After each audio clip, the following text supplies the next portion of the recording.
Hello friends, welcome back to our channel Pareem creations. So ఈరోజు వచ్చేసి Ramzan special haleem చూపిద్దాం అనుకుంటున్నానండి. ఆల్రెడీ ఇది నా ఛానల్లో లాస్ట్ ఇయరే ఉండింది, బట్ సమ్ రీజన్స్ వల్ల అదైతే డిలీట్ అవ్వడం జరిగింది. సో నేను ఈ 1 ఇయర్లో ఇంకా చాలా చాలా బెటర్గా చేశాను. సో నేను మీతో కూడా షేర్ చేసుకుందాము అనేసి మళ్ళీ షేర్ చేసుకుంటున్నాను. సో మీ దగ్గర ఉన్న పప్పులన్నీ తీసుకోండి. అన్నీ కొంచెం కొంచెంగా ఒక హ్యాండ్ఫుల్ ఆఫ్ అట్లా గుప్పెడు తీసుకుంటే సరిపోతుంది. ఒక బౌల్లో గోధుమ రవ్వ తీసుకున్నాను. అది కేజీ మటన్కి 1/2 కేజీ తీసుకోవచ్చు. అన్నీ పప్పులు, మినపప్పు, పెసరపప్పు, ఎర్రపప్పు, అన్ని పప్పులు మీ దగ్గర ఉన్నవన్నీ తీసుకోండి. నెక్స్ట్ వచ్చేసి బాస్మతి రైస్, శనగపప్పు, ఇవన్నీ తీసుకోవాలి. బాస్మతి రైస్ అన్నీ కలిపి డ్రై రోస్ట్ చేసుకోవాలి. జస్ట్ కొంచెం పచ్చివాసన పోయే వరకు. కాజు కూడా అన్నీ కలిపి ఒకేసారి కొంచెం ఇది అయినాక రవ్వ వేసుకోవచ్చు. రవ్వ కూడా నేను సేమ్ ఎట్ ఎ టైం వేసేసానండి. అన్నీ కలిపి కొంచెం డ్రై రోస్ట్ చేసుకోవాలి. మనకు కలర్ రావాలని కూడా ఏం లేదు, పచ్చివాసన పోయి కొంచెం రోస్ట్ అయితే సరిపోతుంది. మొత్తం అన్నీ ఇలా డ్రై రోస్ట్ చేసుకోవాలి.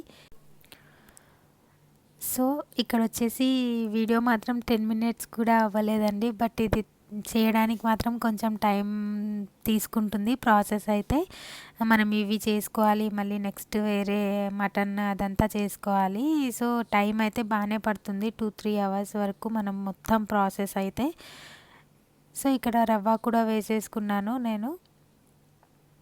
కొంచెం ఇలా చూసారు కదా, రోస్ట్ అయిపోయింది, కొంచెం కలర్ చేంజ్ అయింది. నేను ఇక్కడ వచ్చేసి కేజీ మటన్ తీసుకున్నానండి. కేజీ మటన్కి 1/2 కేజీ రవ్వ తీసుకోవచ్చు, బట్ నేను 1/2 కేజీ తీసుకోలేదు, తక్కువ తీసుకున్నాను. ఎందుకంటే అంత క్వాంటిటీ నాకు అవసరం లేదు. సో నేను కొంచెం తక్కువ తీసుకున్నాను. వేరే పప్పులన్నీ చూసారు కదా, ఒక హ్యాండ్ఫుల్ ఆఫ్ తీసుకున్నాను. సో ఇవన్నీ రోస్ట్ అయిన తర్వాత వేరే బౌల్లోకి తీసుకొని మందంగా ఉండాలి. అందులో ఒక 2 లీటర్స్ వాటర్ వేసుకున్నాను. అదంతా ఉడకాలి మనకు. మంచిగా ఉడికిపోయినాక దీన్ని మిక్సీ పట్టుకుంటాం మనము.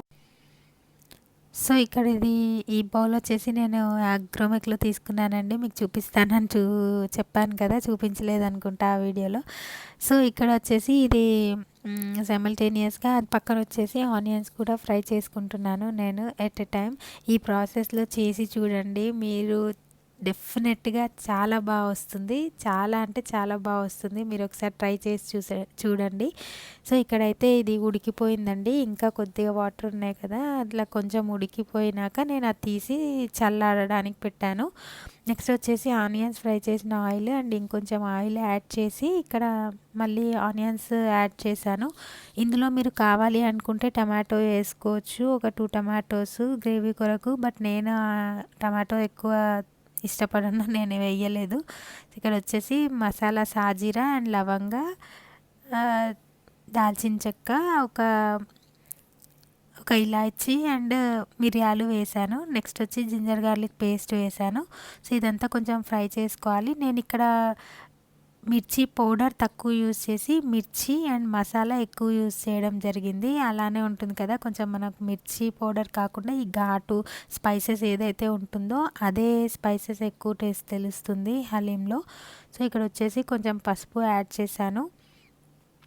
నెక్స్ట్ వచ్చేసి వాష్ చేసి పెట్టుకున్న మటన్, ఇదైతే నేను విత్ బోనే తీసుకున్నామండి. బోన్తోనే బాగుంటుంది. బయట కూడా మనకు బోనే ఉంటుంది, బోన్లెస్ ఏం చెయ్యరు, బోన్తోనే ఉంటుంది, అది బాగుంటుంది.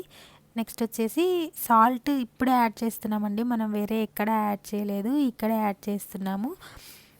ఇందులో మీకు కావాలంటే టమాటోస్ వేసుకోండి. నేను ఇక్కడ కర్డ్ వేసాను, కర్డ్ యూస్ చేశాను 1 కప్పు. నెక్స్ట్ వచ్చేసి చిల్లీ పౌడర్, కారము మీకు తెలుస్తుంది కదా, అలా వేసుకోండి. నేనైతే 2 స్పూన్స్ వేసాను. ఇది వచ్చేసి గరం మసాలా పౌడరు. అవన్నీ కలిపేసుకొని ఇక్కడ వాటర్ ఏం యాడ్ చేయలేదండి, అందులో ఉన్న వాటరే సరిపోతాయి మనకు మటన్లో వచ్చేవి. సో విజిల్ పెట్టేశాను కుక్కర్కి. నెక్స్ట్ వచ్చేసి ఇక్కడ అది చల్లారిపోయింది రవ్వ, అది మిక్సీ పట్టేసుకుంటున్నాను ఇక్కడ. సో విజిల్ ఒక మటన్ని బట్టి మనకు ఒక 5 to 6, 7, 8 అలా మటన్ని బట్టి ఉంటుందండి విజిల్స్ అయితే. సో ఇలా మెత్తగా ఉడికిపోవాలి. సో ఇందులో పీసెస్ తీసుకొని నేను ఓన్లీ బోన్స్ కాకుండా పీసెస్ తీసుకొని అవన్నీ మిక్సీ చేశాను. ఇది మీరు స్మాషర్తో స్మాష్ చేసుకుంటే మాత్రం డెఫినెట్గా ఇలా రాదండి. మిక్సీ పట్టుకోవాల్సిందే. మిక్సీ పడితేనే ఇలా వస్తుంది. నేను అలా కూడా ట్రై చేసి చూశాను. ఈ 1 ఇయర్లో నేను చాలాసార్లు చేశాను. సో ఇది మాత్రం బెస్ట్ ప్రాసెస్ అని చెప్తున్నాను నేనైతే ఇప్పుడు. సో ఇందులో బోన్స్ అండ్ ఈ సూప్ ఉంది కదా, మనము అది అంతా అందులో మిక్స్ చేసేస్తాం. కావాలి అంటే మీకు ఈ సూప్ ఉంచుకోవచ్చు కొంచెం సైడ్కి, మనం తినేటప్పుడు వేసుకోవడానికి, సర్వ్ చేసుకోవడానికి బాగుంటుంది. సో ఇందులో అయితే నేను కలిపేశాను మొత్తము కలిపేసి నేను ఇక్కడ కింద ప్యాన్ పెట్టానండి. ఎందుకంటే ఇక్కడ నా దగ్గర ఉన్న ఏదైతే గిన్నె యూస్ చేశానో నేను, అది బాటమ్ అంత మందంగా లేదనమాట, అది పల్చగా ఉంది. సో మాడుతుందేమో అనేసి, కింద అడుగు అంటుతుందేమో అనేసి నేను కింద అయితే అది ప్యాన్ పెట్టడం జరిగింది. సో అదంతా కొద్దిసేపు ఉడకాలండి. కొద్దిసేపు ఉడికినాక ఇంకా పైనుంచి కొత్తిమీర, పుదీనా, ఫ్రైడ్ ఆనియన్స్ అండ్ నెయ్యి ఆ బౌల్ మొత్తం ఫుల్ వేసానండి నేనైతే. కొంచెంగా ఫస్ట్ హాఫ్ వేసాను, తర్వాత మళ్ళీ హాఫ్ వేసాను.